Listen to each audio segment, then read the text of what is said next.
तो जैसा कि लास्ट एपिसोड में हम लोगों ने देखा था कि मोशन वो डिमोनिक कल्ट सेक्ट का मास्टर बन गया होता है और वहां पर डिमोनिक कल्ट सेक्ट के सारे ही लोग आ चुके थे और साथ में ग्रैनी सी भी वहां पर आ गई थी। उन लोगों ने मोशन को अपना नया मास्टर एक्सेप्ट कर लिया था और साथ में मोशन ने नया मास्टर बनने के साथ ही अपनी ओथ भी ले ली थी और ग्रैनी सी अपने इनर डीमन को शो करती है तो मोशन को दिखाई देता है कि उसका इनर डीमन कोई और नहीं बल्कि डिमोनिक कल्ट सेक्ट का प्रीवियस मास्टर है। वो मास्टर अपनी टीचिंग्स मोशन की बॉडी में ट्रांसफर कर देता है तो मोशन एंशिएंट सेज से जाकर मिलता है और वो एंशिएंट सेज मोशन को अपनी टीचिंग्स ट्रांसफर करता है, जिसकी वजह से मोशन कई दिन तक कल्टीवेशन में बैठा रहता है और उस सेज से बहुत कुछ सीखता है। जिसके बाद अगले सीन में हमें दिखाया जाता है कि यानकांग किंगडम में इंपीरियल सेक्ट मास्टर से मिलने के लिए मास्टर ली नुआन आता है और वो लोग इंपीरियल मास्टर के घर के बाहर इंपीरियल मास्टर को थैंक्स कह रहा होता है और वो कहता है कि मैं टाई एकेडमी का अगला मास्टर बनना चाहता हूँ, मेरी हिस्ट्री की नॉलेज बहुत ही ज्यादा अच्छी है। और वो इंपीरियल मास्टर से कहता है कि उम्मीद है कि आप आगे चलकर मेरे साथ कोऑपरेट करेंगे और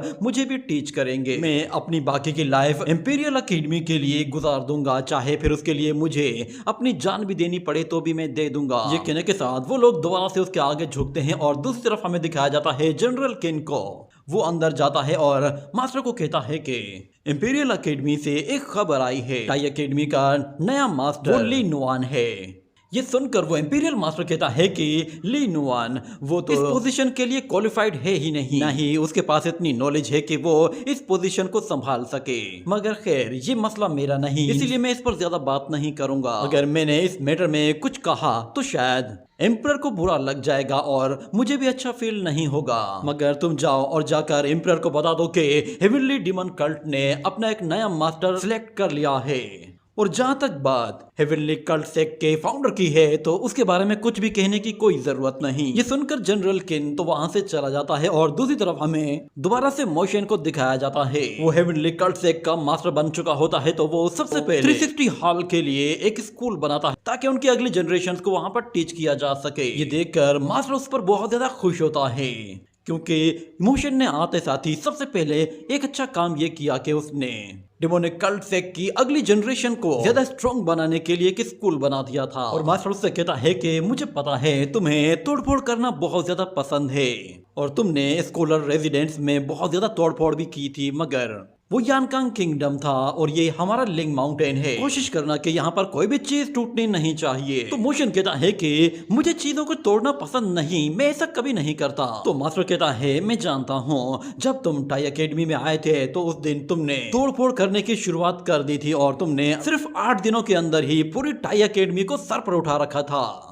यहाँ तक कि तुमने 2-3 मर्तबा तो इतनी ज्यादा तबाही की थी कि तुम्हारी शिकायतें मेरे पास आने लगी थी। मगर यहाँ पे मौजूद हर एक हॉल में एक एंशिएंट रेलिक है और जितनी भी चीजें हैं ये सारी की सारी हमारे सेजिस से या फिर उनके आर्टिफैक्ट से बिलोंग करती हैं, तो इसीलिए इन्हें डिस्ट्रॉय करना तुम्हें काफी महंगा पड़ सकता है क्योंकि हमारे जितने भी डिसाइपल्स हैं वो इन आर्टिफैक्ट्स और इन ट्रेजर्स से हमेशा कुछ ना कुछ सीखते हैं। और वो मोशन से कहता है एक बात हमेशा याद रखना कि कोई भी ट्रेजर अपने पास रखने के लिए नहीं होता, हमेशा उस ट्रेजर से सीखो और अपने से आगे वालों को दे दो।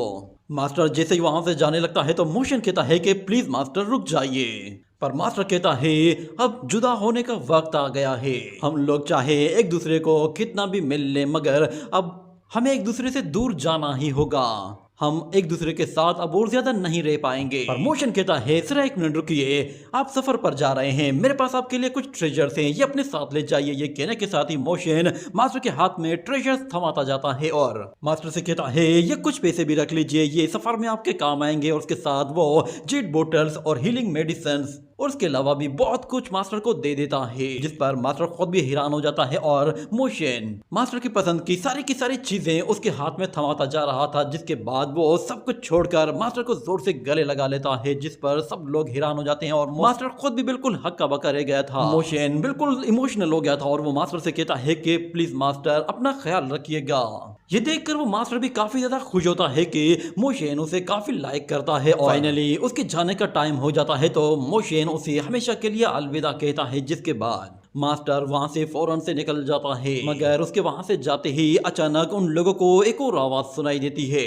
वो आवाज 360 हाल के मास्टर्स की होती है। वो सारे ही एक जबान होकर मास्टर को ग्रीट करते हैं और उसे डेमोनिक कल्ट सेक्ट को लीड करने के लिए और उसे इतना लंबा टाइम संभालने के लिए वो लोग मास्टर को ट्रिब्यूट पेश करते हैं और उसके लिए वो लोग थोड़ी सी वाइन का इस्तेमाल करते हैं। जिसके बाद अगले सीन में हमें दिखाया जाता है कि फार्मिस्ट ग्रैंडपा जब वो अपने विलेज में आता है तो वो देखता है कि वहां पर विलेज चीफ वो एक जगह नीचे पड़ा हुआ है और एक पत्ता उसके मुंह पर पड़ा है। ये देखते ही वो फौरन उसके पास आता है और कहता है कि तुम पिछले 2 दिन से यहाँ पर यूं ही पड़े हुए हो, तुम वापस क्यों नहीं गए? मैंने कहा भी था कि जब डार्कनेस आ जाए उस वक्त अपने रूम में वापस चले जाया करो। तो विलेज चीफ कहता है कि लगता है कि तुम्हें भूलने की आदत हो गई है। तुम जानते हो ना कि हमेशा से तुम ही मुझे एक जगह से दूसरी जगह ले जाया करते हो और हमेशा तुम ही मुझे मेरे रूम तक छोड़ कर आते थे, मगर तुम मुझे अब मेरे रूम तक ले जाना भूल रहे हो। मगर वो मास्कमैन कहता है कि तुम खुद उठकर भी तो जा सकते हो या फिर तुम उड़कर भी जा सकते हो, तो फिर तुम यहाँ पर क्यों पड़े हुए हो? जिस पर विलेज चीफ कहता है कि क्या तुम जानते नहीं हो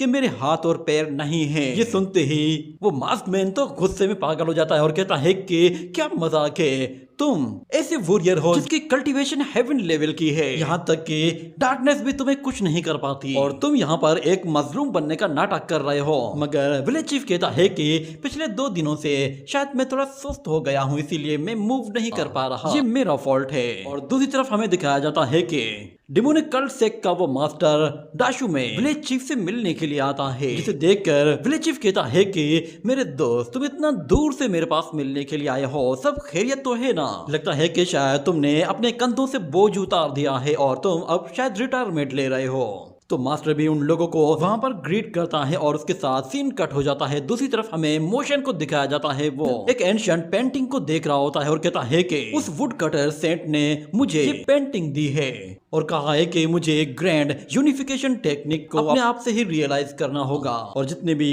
डेविल स्क्रिप्चर्स हैं उन सबको यूनिफाई करके एक हेवनली डेविल स्क्रिप्चर तैयार करनी होगी। ये होली माउंटेन बाकी दुनिया से बहुत ही ज्यादा दूर है, ना यहाँ पर कोई शोर शराबा है ना कोई तोड़ फोड़ है, यहाँ पर कल्टीवेशन करना सबसे ज्यादा बेस्ट ऑप्शन है। इतना कहने के बाद वो एक जगह बैठकर दोबारा से कल्टीवेशन स्टार्ट करता है और नए स्किल्स को सीखने की कोशिश करता है, जिसकी वजह से हमें वहां पर उसकी एक स्पिरिचुअल बॉडी दिखाई देती है जो कि साइज में काफी बड़ी होती है। ये देखकर मोशन खुद भी सरप्राइज हो जाता है।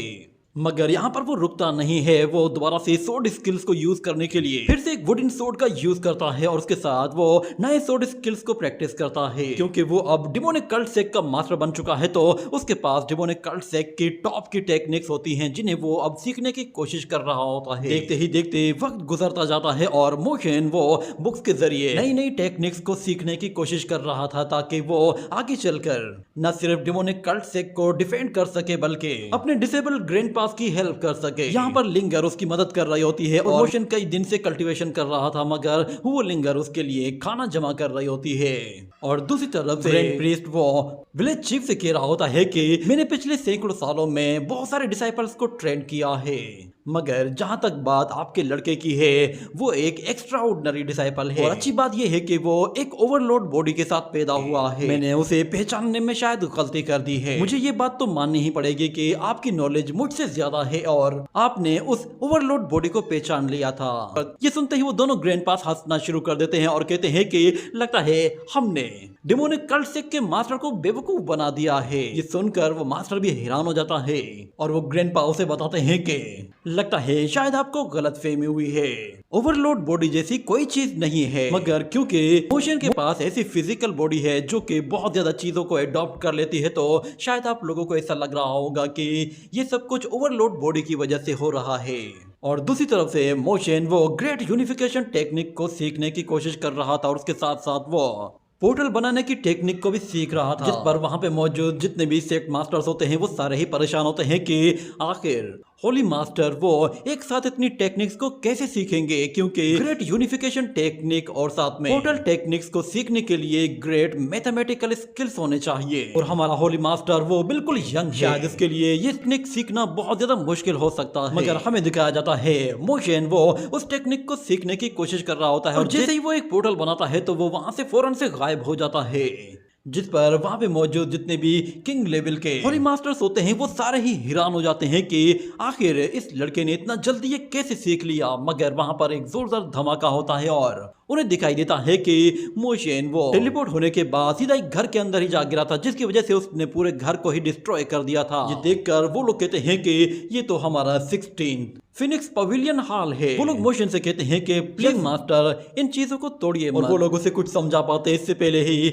वो फॉर्मेशन दोबारा से ऑन होती है और मोशन को गायब कर देती है और मोशन कहीं और ही जा पहुंचता है। और दूसरी तरफ वो मास्टर्स बता रहे होते हैं कि ये टेक्निक बहुत ज्यादा वाइटल एनर्जी को कंज्यूम करती है और ये काफी खतरनाक भी हो सकती है, प्लीज इसे अच्छी तरह से यूज कीजिए। आपके करंट कल्टीवेशन के हिसाब से आप इसे 3 से 4 बार ही यूज कर सकते हैं।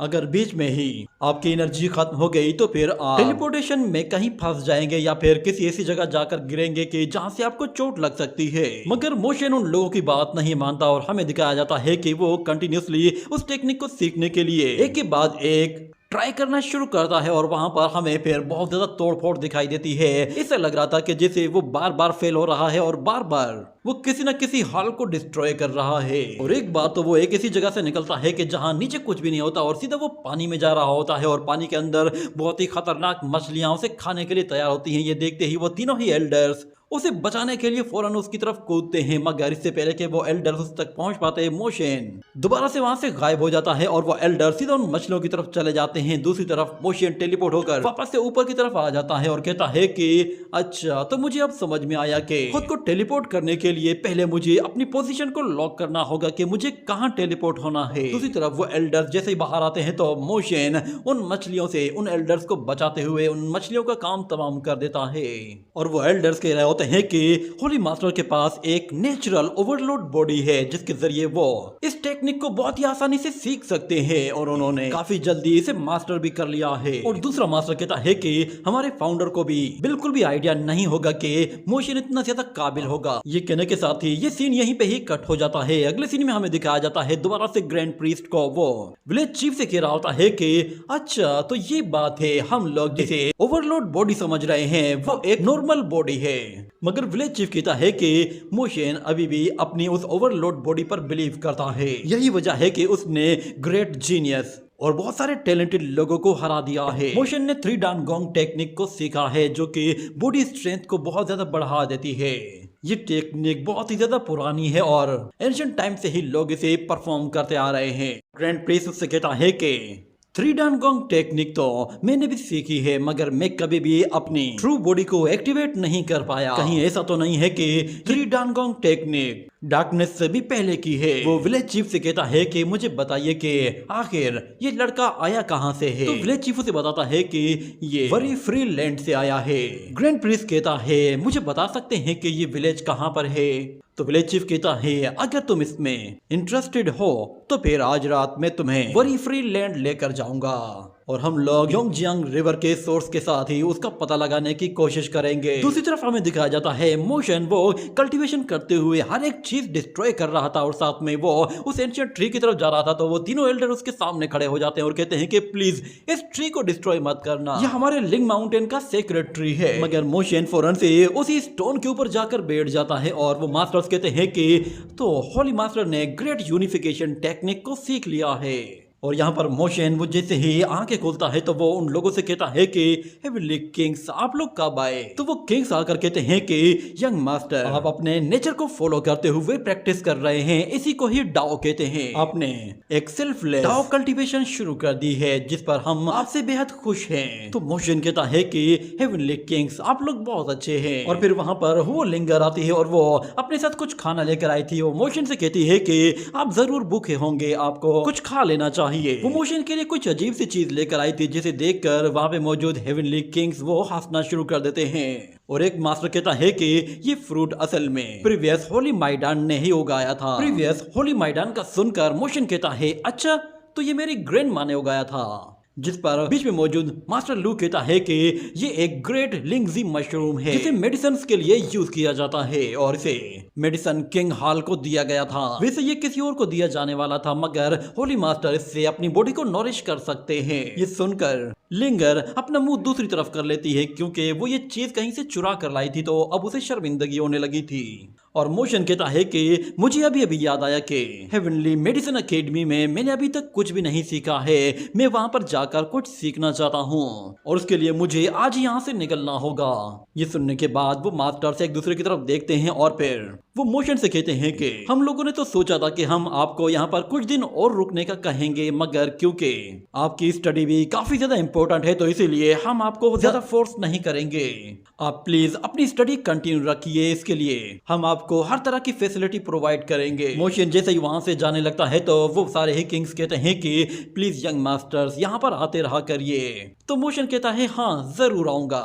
जिसके बाद हम लोग देखते हैं कि वो सारे ही किंग्स अपना पसीना साफ करने लगते हैं। ऐसा लग रहा था कि जैसे मोशन ने उन लोगों को काफी ज्यादा थका दिया था और जैसे ही मोशन टेलीपोर्ट होकर वहां से जाता है तो वो सारे ही किंग लड़खड़ा कर वहीं गिर जाते हैं और हमें पता चलता है कि वो 10 दिनों से मोशन के पीछे पागलों की तरह भाग रहे होते हैं, क्योंकि मोशन वो हर रोज कुछ ना कुछ तोड़फोड़ कर रहा होता है और अपने लिंग माउंटेन को बचाने के लिए वो लोग सुबह शाम उसके पीछे पड़े हुए थे, जिसकी वजह से वो लोग बहुत ज्यादा थक गए थे। मगर वो लोग जब अपने उस लिंग माउंटेन को देखते हैं तो वो लोग काफी ज्यादा सरप्राइज होते हैं, क्योंकि हर एक चीज टूट चुकी होती है और वो लोग फिर एक दूसरे की तरफ देखकर जोर जोर से हंसना शुरू कर देते हैं। और उनमें से एक सीनियर मास्टर कहता है कि हमारा होली मास्टर सच में ये इस जनरेशन का सबसे काबिल लड़का है। उसने ग्रेट यूनिफिकेशन टेक्निक को सीख लिया, साथ में उसने इतनी पावरफुल और मुश्किल मैथमेटिकल टेलीपोर्टेशन टेक्निक को भी सीख लिया है। इन दो ग्रेट टेक्निक्स को सीखने के लिए उसने सिर्फ 10 दिन का टाइम लिया है। ये टैलेंट सच में दुनिया का एक अनोखा ही टैलेंट है। इस जैसा टैलेंटेड लड़का हम लोगों ने अपनी जिंदगी में कहीं नहीं देखा।